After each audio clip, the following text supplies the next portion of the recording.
कुछ साल पहले मैं एक छोटे से कमिटेड ट्रेडर्स ग्रुप को एक पोजिशनल ब्रेकआउट ट्रेडिंग सिस्टम सिखाया था। इसमें हर महीने के आखिर में एक कैचअप मीटिंग शामिल थी। ऐसी ही एक मीटिंग में मैंने देखा कि ग्रुप के कई मेंबर इतने खुश नहीं थे। मैं वजह को गेस नहीं कर सका क्योंकि उनमें से ज्यादातर ने पिछले महीने लगभग 8-10 ट्रेड किए थे। इन सभी ट्रेडों में से 3-4 ट्रेड ब्रेक इवन थे। एक ट्रेड ने स्टॉप लॉस लिया था और बाकी ट्रेडों से छोटा छोटा फायदा हुआ था। इसलिए कुल मिलाकर उन्होंने उस महीने में लगभग 2 से 4% रिटर्न कमाया।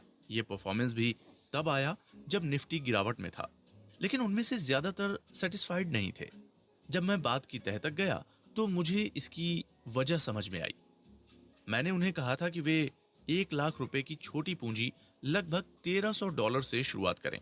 तो उस पूंजी का यूज करके उन्होंने 2000 से 4000 रुपए यानी $25 से 50 बनाए। उनमें से ज्यादातर केवल ये देख रहे थे कि उन्होंने कितना पैसा कमाया, यानी 2000 रुपए से 4000 रुपए। वे सोच रहे थे कि इस छोटी सी अमाउंट से बिल्स पे करना मुश्किल होगा, लेकिन उन्होंने इस बात को नजरअंदाज किया कि उन्होंने अपनी कैपिटल पर 2 से 4% रिटर्न मार्केट की एडवर्स कंडीशन में पाया। और अगर वे उसी प्रोसेस को जारी रखते हैं तो वे हर साल 24 से 48% बनाते, कंपाउंडिंग को इग्नोर करने के बाद, जो कि ज्यादातर ट्रेडर्स के लिए रिमार्केबल रिटर्न है। जब मैंने ये समझाया तो उनकी डिसअपॉइंटमेंट अपने आप दूर हो गई। उम्मीद से ज्यादा एक्सपेक्टेशन रिटेल ट्रेडर्स के साथ सबसे सिग्निफिकेंट इश्यू में से एक है। बहुत से ट्रेडर्स स्मॉल कैपिटल से शुरू करते हैं और कैपिटल पर ROI यानी रिटर्न ऑन इन्वेस्टमेंट के नजरिए से रिटर्न नहीं देखते हैं। वो पहले दिन से ही वो अपनी छोटी पूंजी के बावजूद इतना मनी पैदा करना चाहते हैं कि वे अपने बिलों का भुगतान कर सकें। अगर कोई ट्रेडर इस फैक्ट को समझता है और अपनी विनिंग सिस्टम के साथ लगातार बने रहने के लिए सही एक्शन लेता है तो वो इंट्राडे ट्रेडिंग गेम में बना रहेगा और आखिरकार पैसा कमाएगा। तीसरा, कोई ओवरनाइट रिस्क नहीं। कुछ ट्रेडर आधी रात को अचानक ऐसे जाग जाते हैं मानो उन्होंने कोई भयानक सपना देखा हो, लेकिन वे SGX निफ्टी या डो जोन्स के लेवल को देखने के लिए जागते हैं। उनमें से ज्यादातर पोजिशनल ट्रेडर्स हैं और वे मार्केट में एक ओपन पोजीशन में हैं। ऐसे में उनके मन में एंग्जाइटी भर जाती है और उनके अचानक उठने की वजह बनती है। सौभाग्य से इंट्राडे ट्रेडर्स इससे नहीं गुजरते जब तक कि वे अपनी पोजीशन नहीं रखते, क्योंकि हम मार्केट बंद होने से पहले अपनी सभी पोजीशन को बंद कर देते हैं। ज्यादातर देशों में इस कम रिस्क की वजह से डे ट्रेडर्स को एक्स्ट्रा मार्जिन बेनिफिट्स भी मिलता है। चौथा, नॉलेज की कमी। ज्यादातर ट्रेडर्स के लिए ये एक सरप्राइजिंग रीजन हो सकता है, लेकिन ये एक सच्चाई है। मुझे इसका एहसास तब हुआ जब कई ट्रेडर्स ने एक्सेप्ट किया कि उन्हें लगता था कि ट्रेडिंग का मतलब केवल इंट्राडे ट्रेडिंग है। ऐसा इसलिए है क्योंकि जब एक बिगिनर जो बाजार के बारे में कुछ नहीं जानता एक ट्रेडिंग खाता खोलता है और ऑर्डर पंच करना शुरू करता है, तो ज्यादातर ब्रोकर अपने डिफॉल्ट ऑर्डर टाइप के रूप में MIS यानी मार्जिन इंट्राडे स्क्वायर ऑफ को पॉपुलेट करते हैं। इसलिए EOD यानी एंड ऑफ द डे द्वारा पोजीशन ऑटोमेटिकली चुकता हो जाएगी। इसलिए वे मानते हैं कि ट्रेडिंग का मतलब केवल इंट्राडे ट्रेडिंग है। अगर आप एक बिगिनर हैं तो मैं सजेस्ट करूंगा कि सभी तरह के ट्रेडिंग को एक्सप्लोर करें: scalping, day trading, positional trading और इन्वेस्टमेंट। एक बार जब आप समझ जाते हैं कि वे कैसे काम करते हैं तो कोई भी ट्रेडिंग टाइप चुनें जो आपके माइंडसेट को कॉम्प्लीमेंट करता है और आपके लिए मैनेज करना आसान हो। पांचवा, पेशेंस की कमी। जहां तक मुझे याद है मैं एक इम्पेशेंट पर्सनैलिटी रहा हूं, लेकिन मार्केट ने बहुत कुछ सिखाया और एक बेस्ट क्वालिटी जो उसने दी है वो है पेशेंस। लोग सोचते हैं कि इंट्राडे ट्रेडिंग सीखने के लिए 2-3 साल बहुत लंबा टाइम है, लेकिन वे 30 से 40 साल नौकरी में बिता देंगे और पूरी लाइफ गरीबी में काट देंगे। वे एक ही झटके में ट्रेडिंग सीखना चाहते हैं और सभी ट्रेडिंग ट्रिक्स सीखने के लिए पेशेंस नहीं रखते हैं।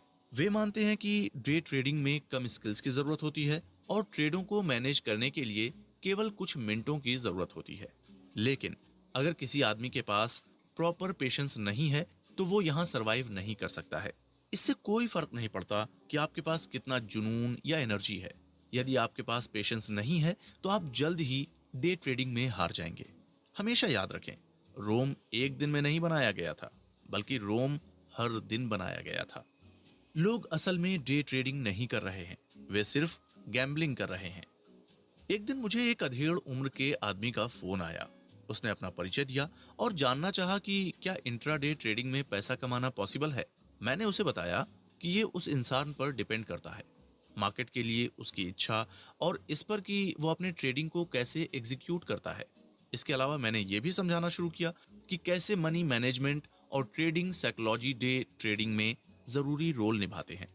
लेकिन 2 मिनट के अंदर उन्होंने अचानक मेरा एक्सप्लेनेशन बंद कर दिया और कहा, मैं इंट्राडे ट्रेडिंग जानता हूं और मैं इसे 20 साल से कर रहा हूं। उनके अचानक रूड रिस्पॉन्स ने 3 चीजों की ओर इशारा किया।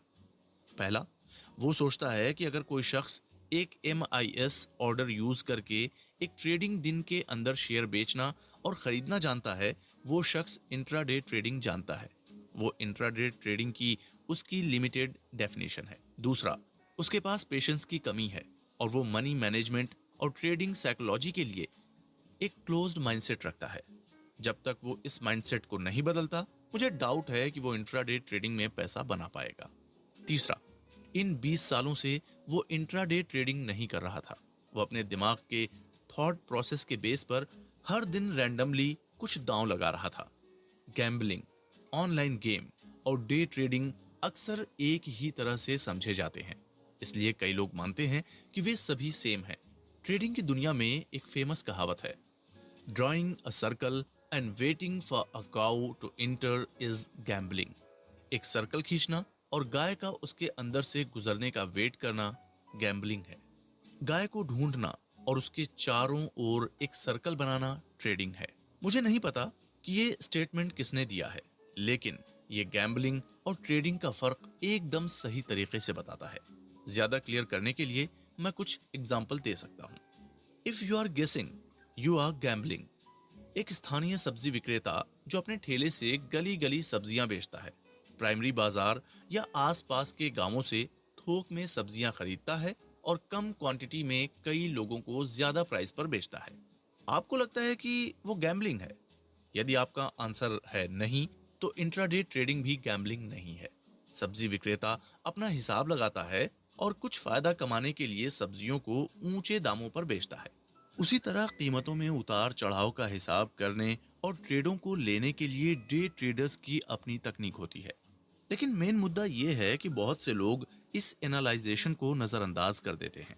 डे ट्रेडिंग के लिए जरूरी स्किल सीखने के लिए मेहनत नहीं करते हैं और सीधे इंट्राडे बेट्स लगाना शुरू कर देते हैं।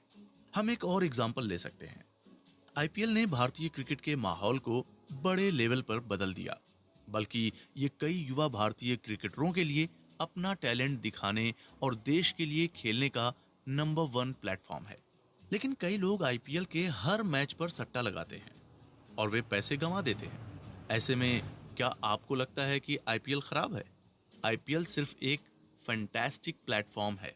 ये उस आदमी पर डिपेंड करता है कि वो इसमें पार्टिसिपेट करना चाहता है और इस तरह नेशनल के लिए खेलना चाहता है, या सभी पैसे गंवाने के लिए कुछ बेवकूफ़ी से भरे मामलों पर बेट करना चाहता है। इंट्राडे ट्रेडिंग IPL की तरह है। कोई इसका यूज अच्छा और पैसा कमाने के लिए या फिर सारा पैसा गंवाने के लिए गैम्बलिंग सोर्स की तरह कर सकता है। आप कौन सा चुनते हैं? सक्सेस के लिए विराट कोहली के 4 नियम।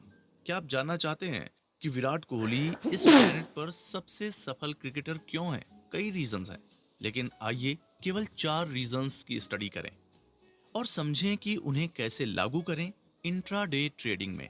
पहला, खेल के लिए कमिटमेंट। दिसंबर 2006 की बात है। विराट 18 साल के थे और वो दिल्ली की ओर से एक रणजी मैच में खेल रहे थे जो कर्नाटक के खिलाफ था। वो रात भर में 40 रन बनाकर नॉट आउट रहे, लेकिन उनके पिता को एक हार्ट अटैक पड़ा और उनकी डेथ हो गई।